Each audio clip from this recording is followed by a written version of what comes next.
let's talk about The Go-Giver. Who was able to read even a couple pages of this book? Gorgeous, gorgeous girls. I love it so much. So this was a really cool read. Actually, Brad suggested this book among quite a few people from our crew wanted to read this book. And I can't believe that I haven't read this book before. And so does anyone want to give a brief overview of this book? Who read it? Who read this book? Steve? Sure. Quick overview. Just a guy that really wanted to learn more about how to close deals. And so he heard about this guy, Pindar, and he went there with his purpose to learn how to close a big deal. Right. And he came back with a life of wealth in 5 days of just how to be his true self. Right. Pindar ended up introducing him to 5 different people who taught him the 5 laws, right? And it was really fun. I love mostly how he talked about the laws. He talked about them as secret, or as his trade secrets, and that secrets were something to be treasured, and he wanted everyone to know these trade secrets. But mostly he learned that the secret to lasting success isn't about getting, it's about giving. So here's the 5 laws of stratospheric success. So the law of value, the law of compensation, the law of influence, the law of authenticity, and the law of receptivity. I loved this quote: "Your true worth is determined by how much more you give in value than you take in payment," which was one of the main ideas of the book. How much are you giving versus what are you just trying to take from the situation? And really, in the end, that's what the book is about, is going into a situation and instead of thinking, what am I getting out of this interaction? What am I giving to this interaction or this situation or this person instead? And it's a really, it's a pretty beautiful mind shift, actually. So just to start, we'll go through the 5 laws and kind of touch on each of them, but what does it mean to you to be a go-giver, especially in healthcare? Any thoughts on that? I think when you talked about the situation of his wife, how when he learned to, okay, go ahead and tell me what the full story. You don't have to stop right here. Right. 30 minutes and the win-win. It's really about really getting to know what people they need or what they're experiencing, and so sometimes we got to run people through. Yeah. We don't really take the time, and they don't feel heard, and then they don't feel validated, and they don't have a good experience. That was probably one of my favorite stories too. He learns this lesson of everyone's heard the win. Let's make this a win-win scenario for us, right? And that sounds like let's make this a positive for each other. But what he learned is that going into something, trying to make it a win-win or trying to make it 50-50 means that you're still trying to understand how you can make it fair, make sure you're getting just as much as the other person in the scenario, right? And so him and his wife have this little unspoken rule that they each get 30 minutes of complaining time. And she hit her 30 minutes and she said, "A deal's a deal. You get your 30 minutes now." And he said, "You know what? How about you just keep going? I'll keep listening to you." And it was a shift in their relationship too, which was cool. I love that.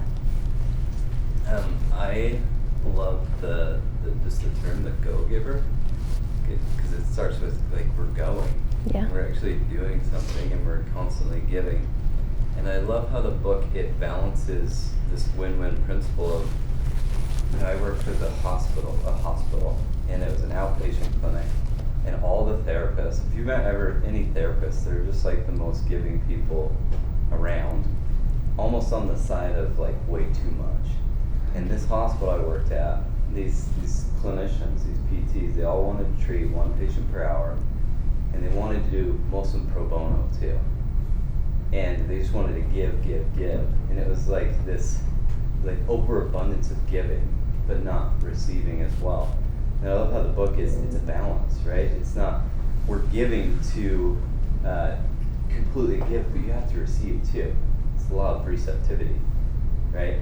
And in this hospital, we were constantly $20,000 in the hole financially, but we wanted so much respect in the hospital. Like, we were begging for respect, but we wanted to just do one patient per hour. Doesn't matter about cancellations. Like, just let it be, right? And we're okay. We're gonna make it, right? But we wanted all these things as well. But it was like this constant like giving, but not. I love the ocean principle. Like, the ocean goes in and it comes out, and as you constantly give, it should receive as well. But we have to balance this aspect of finances as well, and we got to be smart about our decisions along the way. I love that. I love that. So you're talking about the law of receptivity, which is the last law that he learns, right? The key to effective giving is to stay open to receiving. So why, Brad, like, you just told the perfect anecdote to this law. Why is that so hard for especially healthcare professionals, for especially the therapists, for especially those people who are such go-givers? It's a constant pull. Yeah. Because you want to do pro bono services for everyone. Yeah. But you also know that you gotta make a living too. So, in our organization, we have these pro bono options, but we have to be getting enough to actually provide pro bono. Right. So if I have a therapist that comes to me and says, hey, I want to be able to provide a pro bono service for my patient for X amount of visits, we have a policy written that says if you are not exceeding this amount of visits currently, we cannot provide a pro bono service for your patient. So it's very clear on our expectations for that, because we want to be consistently giving, but there has to be a standard of receiving too. Right. And as long as we balance that, we can do that. Totally. I like to think about compensation or money as just a form of energy, right? And to exchange energy is a much better way to look at things sometimes than exchanging money for a service, right? So you're giving something in exchange for a different type of energy, right? And sometimes that exchange of energy actually makes the patient or the person or whoever more receptive to it as well. Like, sometimes even a small dollar amount kind of gives them the option to receive something as well, which is kind of cool. I think one of the hardest parts about healthcare, and we know that this happens across all professions in healthcare, is burnout, right? And I think this is that crutch of burnout, is that we give all the time, and it's really hard to receive back to what we need. One of the things that, like, I've been able to, just real quick, this year's been a crazy story for me because it's my first year as a nurse practitioner, and I'm learning so much and giving a whole lot, and I'm in a profession with geriatrics where I have to, it's just every day, there's just a ton of stuff going on. And I finally have started to, the last couple months, be like, okay, give all the time, do all these things for my patients that I can to make sure that they're out to you guys and the resources and the community and everything like that. But I'm going to take one day a week that I see my patients, and then I go fishing. And that's my compensation back to me, is I get to spend those 2.5 hours in a river by myself or with a friend and give back, so that my compensation, my receiving on the end, is that it's much better. And then I go back to work. But if we don't do that, that's where we get burned out. If we don't give back, and whether it's compensation in financial money or whether it's compensation in something else, I think sometimes we focus a little bit on that money and be like, what am I getting in return? Versus maybe it's not just the financial, maybe it's an emotional aspect you need. Or maybe it's more time with your family that you need. Or maybe it's a time with a friend or a group or something like that brings you up. But I think that there's multiple ways we can get that compensation just that financial aspect. That's a super, super cool idea. I love that. I work for hospice, so sometimes, we have our nurses who lose patients, and the nurses get, like, no more. So one thing that we have recognized over there is public recognition, because it's not just the money part, but the recognition that we do to the clinicians, and they feel so good, and they are ready to give more to the patients. It's cool. I love that. That's awesome. So I've been thinking a lot about this book. I actually hadn't read it last week, but you said go read it, and so it just has flooded over me over the last couple of days. Heck yeah. And one of the principles that I really like, not principle I should say, but one of the things he said at the very beginning, the authors said, is that as soon as you learn a principle, you have to apply it that day. Do you remember this? Okay. If you don't apply it that day, it's basically going to be like lost to you. So I thought, okay, I'm going to try that. And I don't work with patients, but I work with students, which are kind of like patients. Okay, they have some sort of need, and they've come to me because they need something, right? So I'm gonna give, right? When I got to this one that you had up there before about receptivity, I started to realize that I think for the go-giver, receiving and giving start to become all the same thing. So for example, a student comes in and I know they need something, so I'm ready to give. But if I truly care for this person, I actually will believe that they have something to give me. And so I start to listen to what their story is, how it might influence me. And at that point, the question is, am I giving? Am I giving myself? Or am I receiving this other person's thing? And actually, it starts to become all the same thing, I think, the giving and receiving. That is super cool. Anyway, that's what came to my mind relative to receptivity. And I really do believe that the rule that you have to try it that day that you learn it, or it will be lost to you. Right. Yeah. Right. And then like how easy does it become to just work those into your everyday? That's a really cool idea. Honestly, I love that. Very cool.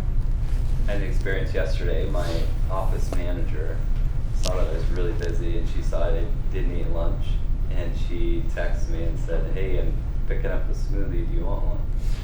And I thought about this law of receptivity. Like, if we're not willing to receive, we're literally taking away a gift from someone else that they will feel, this gratitude, or feel warm inside when they give. And I was so hesitant to say no, I'm okay, but I actually said yes. I said, "Yeah, that would be great, thank you." And to me, the interesting part there is that you were receiving, but you were actually giving what you learned in this book to the situation.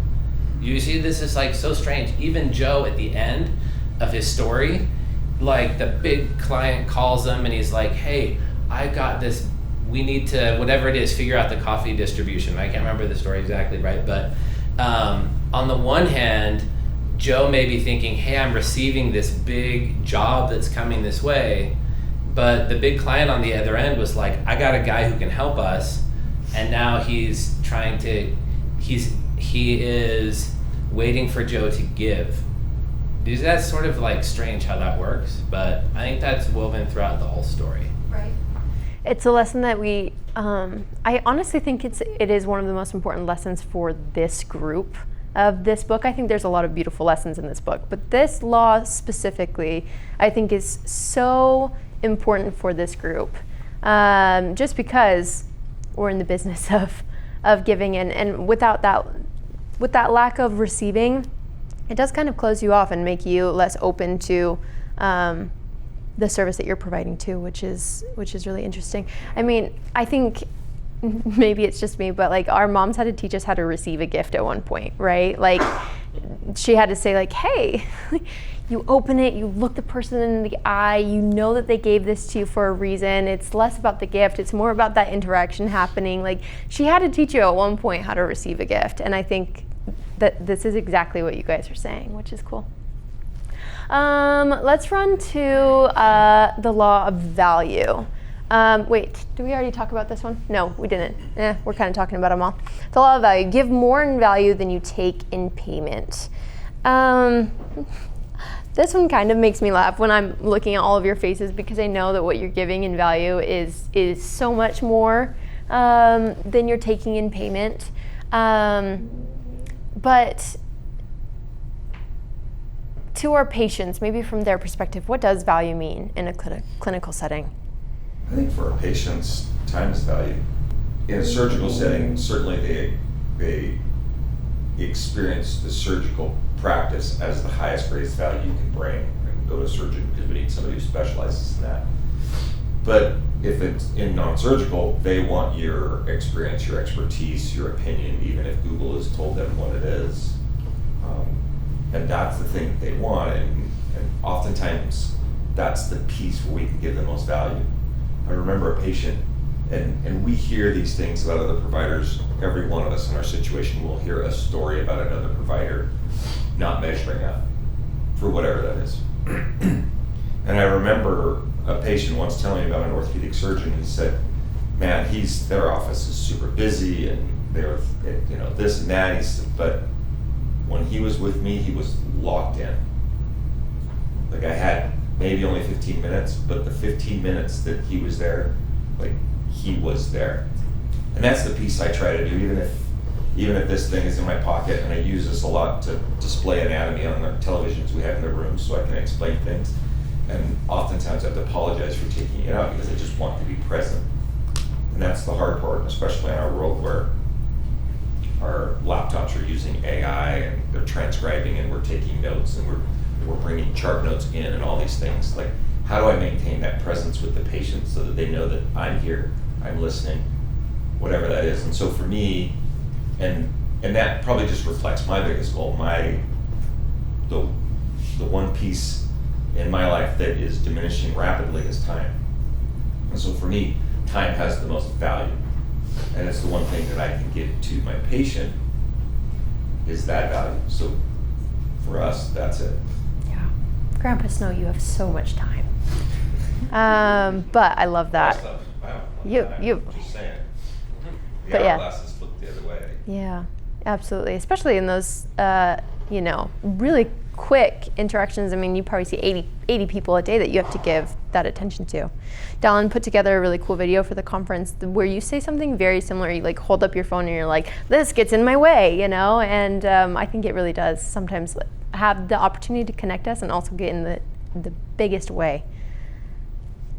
Were you going to say something? That actually dovetails pretty well. I was just going to say we had somebody come to the clinic and present on personal training the other day, and he had like he brought like one of those hard cases, like a military case, and you're like, what's in that? I mean, he's got like all these different graphs and eating plans but the whole time he was like not there. He was just like dove into the stuff, and then at the end he's like, do you have any questions, about any of all these things? I was like, I don't, because I don't even know who you are in the moment. And so I think the value piece really, like, it might look like it's like this on paper thing, but really I think it is just the presence, and then just really meeting people where they are. I think this is a good example of the challenge we have as professionals, which is, on the one hand, we're like running a machine, and the next appointment has to happen, and the next responsibility has to be met, and the bills have to be paid, and all these kinds of things. But the client or the patient doesn't care about that, right? They don't want to be a part of that machine in the same way. I think the value is that someone comes in and they feel heard, and they believe that someone cares about their well-being. And that has a lot to do with being present, the way this was said just a minute ago. And this poor fellow who came in to sell you whatever he was selling in his case, he was running the machine. He didn't care about the interaction. Right. I love it. Law of value. I think you guys understand this more than anybody, honestly. And we talked about the law of compensation just a little bit here. Your income is determined by how many people you serve and how well you serve them. And Steve, you brought up this. How do we widen our circle of impact without burning out? And I loved your idea of compensation to yourself, a different form of compensation than just dollars. And for you, that's fishing. but how do we widen our circle of impact without burning out? I've watched quite a few of you in the community already do a really beautiful job of just getting online, of starting a podcast, or putting out videos, or whatever it might be, to try to broaden that circle of influence, to serve more people, to get education out to more people. But how do we? Yeah. Networking. I think that's like one of the biggest for me in my profession. Like, I'll be honest, when I first started with Summit, I'd say I could start with Summit. That's a good thing. I was a nurse. Dr. Edwards was a neurosurgeon. And it started with a conversation on a Sunday, getting to know Dr. Edwards a little bit more. And then I started working with his patients. And then I get invited to the first Summit thing. There was like 10 of us. And then it just built out from there. And I'll be honest, like, all of my resources that I give to my patients, the majority of them come from the people I've met here. And then the people that I've met from you guys here, to someone else.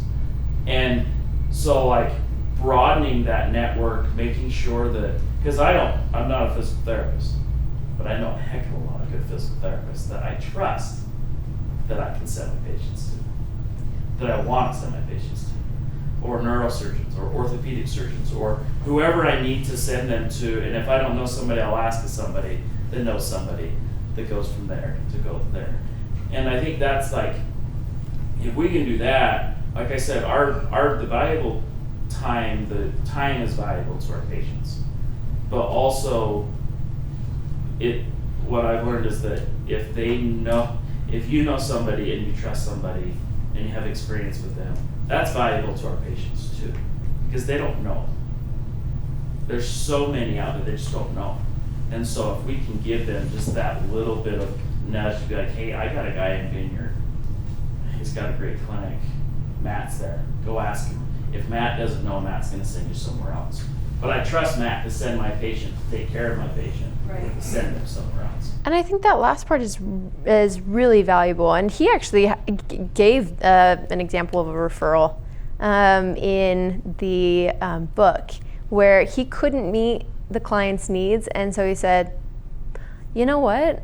I have somebody else that might fit your needs, right? And it's my favorite thing to hear, for example, sitting next to Dr. Gary Edwards, and he said he'll refer another orthopedic surgeon to somebody and say, you know what? Why don't you go see so-and-so?